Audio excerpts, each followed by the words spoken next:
Buenas tardes. Hoy vamos a hablar de la intervención psicológica para víctimas de violencia de género y violencia intrafamiliar. En la violencia intrafamiliar o de género, además de las cuestiones legales y las secuelas que puedan existir por las lesiones físicas, es muy importante tratar y dar seguimiento a las secuelas psicológicas.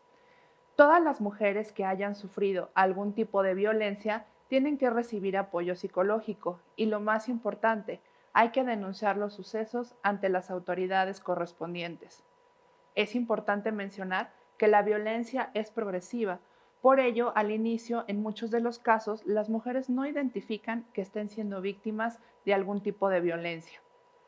Los tipos de violencia más frecuentes son la violencia física, la violencia económica, la violencia social, la violencia sexual y la violencia psicológica, de las cuales hablaremos muy brevemente a continuación.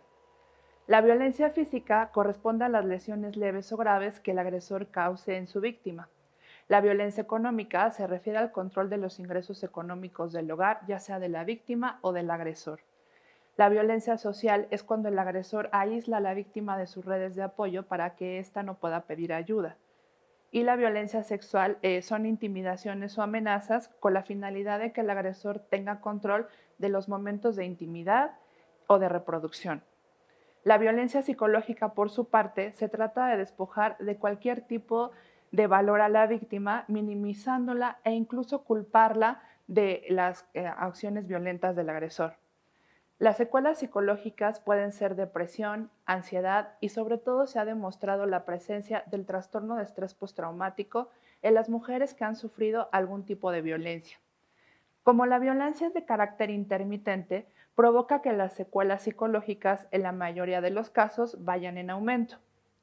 Existen factores de riesgo que se presentan en la mayoría de las mujeres que han sido víctimas de algún tipo de violencia.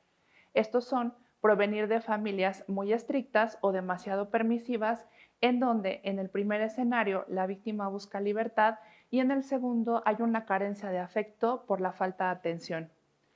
En algunas ocasiones, nuevamente repetimos, las víctimas no son conscientes que están sufriendo este tipo o algún tipo de violencia por las relaciones familiares que han tenido con anterioridad.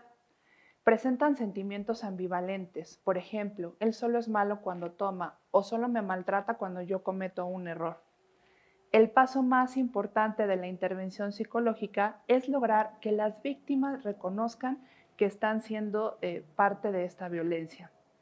Si las víctimas cuentan con alguna red de apoyo como amigos, familiares o compañeros de trabajo, es muy importante que participen en la intervención psicológica si es que así lo eligen. La intervención psicológica se definirá individualmente, tomando en cuenta el tipo de violencia sufrida, el tiempo de exposición y las secuelas presentadas.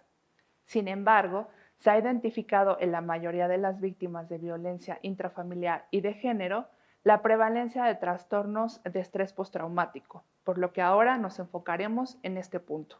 Se estima que aproximadamente el 85% de las mujeres víctimas de violencia intrafamiliar o de género presentarán algún tipo de sintomatología postraumática. El trastorno de estrés postraumático es una condición sufrida después de un evento que pone en riesgo la integridad o la vida de una persona. Se caracteriza por un miedo y un estrés constante y excesivo a pesar de que el peligro ya ha pasado. Para su diagnóstico, la víctima debe presentar al menos uno o más de los siguientes síntomas. El primero es exposición a la muerte, lesiones graves o violencia sexual, ya sea sufrida por la propia víctima o por alguien muy cercano a ella. Recuerdos recurrentes del suceso, involuntarios e intrusivos. Alteraciones negativas a nivel cognitivo y del estado de ánimo, tales como la amnesia disociativa, que se refiere al olvido de los episodios violentos que sufrió la víctima. La duración de estas alteraciones debe ser mayor a un mes y causar problemas significativos en el ámbito social y laboral que no estén atribuidos a ninguna otra enfermedad. Como propuestas de intervención psicológica para tratar a las víctimas de violencia intrafamiliar o de género, podemos mencionar que dependerá de cada una de las historias de la víctima. Sin embargo, se ha identificado que la terapia cognitivo-conductual tiene una gran prevalencia y un gran éxito en este tipo de tratamientos. Vamos a hablar de dos tipos de tratamiento derivados de la terapia cognitivo-conductual. Uno de ellos es la terapia de procesamiento cognitivo y el otro es la terapia de exposición prolongada. La primera se refiere a que en conjunto el terapeuta y la víctima identifiquen sentimientos y emociones referidos a la violencia y si son adaptativos o desadaptativos. Esto hará que se trabaje un equilibrio en las emociones. Se puede trabajar de manera individual o grupal. La terapia de exposición prolongada se refiere a hacer que la víctima recuerde cada uno de los pensamientos, sentimientos o situaciones que la víctima ha estado evitando. Esto le ayuda a aprender que los recuerdos del trauma no deben evitarse, sino afrontarse. Esto se realiza de manera individual solo con el terapeuta. Asimismo, es de suma importancia trabajar la ansiedad, que esté expuesta o escondida. Esto se hace también a través de técnicas de terapia cognitivo-conductual como la relajación progresiva de Jacobson, que es un ejercicio de tensión y distensión muscular guiado por el terapeuta. Cerraremos comentando que es de vital importancia que las víctimas sean conscientes de los logros que han tenido en los diferentes ámbitos de su vida, que miren hacia adentro, que sean capaces de reconocerse como personas merecedoras de respeto, evitar que se concentren en las dificultades y apoyarlas para que tengan proyección de metas. Si las víctimas cuentan con redes de apoyo como amigos, familiares, compañeros de trabajo o instituciones que las asistan, debemos esforzarnos por hacerlas sentir comprendidas y seguras en su propio entorno.